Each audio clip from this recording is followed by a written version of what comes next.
श्रोतेहो नमस्कार. ऐसी अक्षरे रसिके या कार्यक्रमात कवितेचं क्षितिज या मालिकेत विंदा करंदीकर यांच्या कवितेसंदर्भात प्रथमेश पाठक यांचा काव्यानुभव आपण ऐकणार आहात. युगानुयुगे माणसाच्या अस्तित्वात येण्यापासून ते आजपर्यंत एक प्रश्न गेली 14.5 अब्ज वर्ष कायम राहिला आहे, आणि तो म्हणजे मी कोण आहे. तत्त्वज्ञान, धर्म, मानसशास्त्र, विज्ञान, साहित्य आणि इतर असंख्य शाखा या प्रश्नावर वेळोवेळी उत्तरे देत आहेत किंवा द्यायचा प्रयत्न करत आहेत. मी कोण यावर उत्तरे जेव्हा जेव्हा मिळाली तेव्हा तेव्हा नवीन प्रतिप्रश्न तयार होतात, आणि मग काही शतके त्यांचा मागोवा घेण्यात आणि मग पुन्हा मूळ पदावर. मीचा शोध मात्र निरंतर चालूच राहणार आहे. तुम्ही जेव्हा स्वतःला विचारता की मी कोण आहे, उत्तर मिळेल डॉक्टर, शिक्षक, नेता, नोकरदार, अजून काही, किंवा मग हिंदू, मुस्लिम, ख्रिश्चन, किंवा अजून जसे की मराठी, पंजाबी, तमिळ वगैरे. आणि ह्या उत्तरांना अंत नसतो.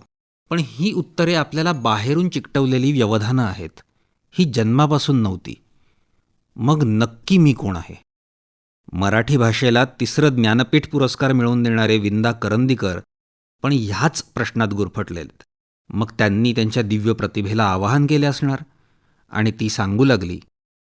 ह्या कवितेत विंदा एकामागोमाग एक परिस्थिती दाखवत आहेत की कधी मी कसा असतो आणि कधी कसा. मग नक्की मी तसा आहे की असा? म्हणजे एका क्षणी तुडुंब आनंदात असलेला मी पुढल्या क्षणी दुःखात, क्षणात प्रचंड आशावादी, क्षणात निराशाने ग्रसलेला. मग मी नक्की कोण? ऐकूयात विंदांची कविता.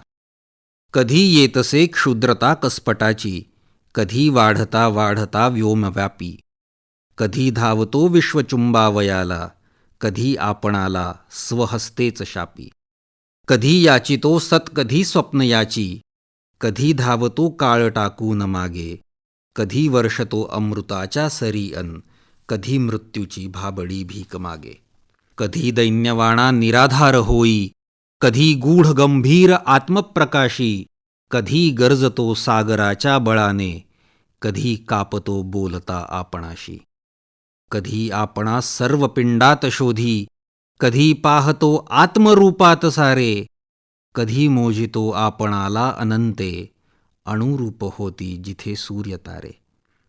इथवर कविता आपल्याला आपल्या मनस्थितीबद्दल बोलताना दिसते.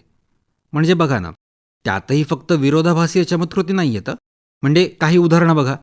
कधी वर्षतो अमृताच्या सरी अन कधी मृत्यूची भाबडी भीक मागे, किंवा कधी गरजतो सागराच्या बळाने, कधी कापतो बोलता आपणाशी, किंवा जेव्हा विंदा लिहितात कधी आपणास सर्व पिंडात शोधी, कधी पाहतो आत्मरूपात सारे, हे आपले वेद उपनिषदातील तत्त्वज्ञान प्रश्नरूपाने मांडतायत. इथे केवळ त्यांची शब्दातील ताकदच नाही, तर त्यांचा सखोल विचार आणि अभ्यास ध्यानात घेतला पाहिजे. ह्या कवितेची शेवटची जी 2 कडवी आहेत ती या सगळ्या प्रश्नांचे सार मांडतात आणि आपल्याला जाणवून देतात की स्वच्या शोधात मी भटकत आहे, आणि भटकता भटकता स्वतःपासूनच दूर जात आहे. बघा, टळेना अहंकार साध्या कृतीचा, गळेना महापुच्छ स्वार्थी स्मृतीचे, कधी घेतसे सोंग ते सत्य वाटे, कधी सत्य ते वाटते सोंग सारे. आणि शेवटचं कडवं, कधी संयमी संशयात्मा विरागी, कधी आतताई कधी मत्तकामी, असामी तसामी कसामी कळेना, असामी तसामी कसामी कळेना, स्वतःच्या घरी दूरचा पाहुणा मी, स्वतःच्या घरी दूरचा पाहुणा मी. हा दूरचा पाहुणा आपल्यातील आपल्यालाही सापडो ही सदिच्छा.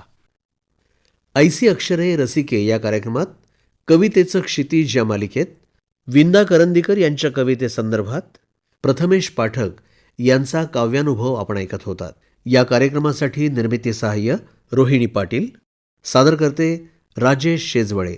ही आकाशवाणी मुंबई केंद्राची निर्मिती होती.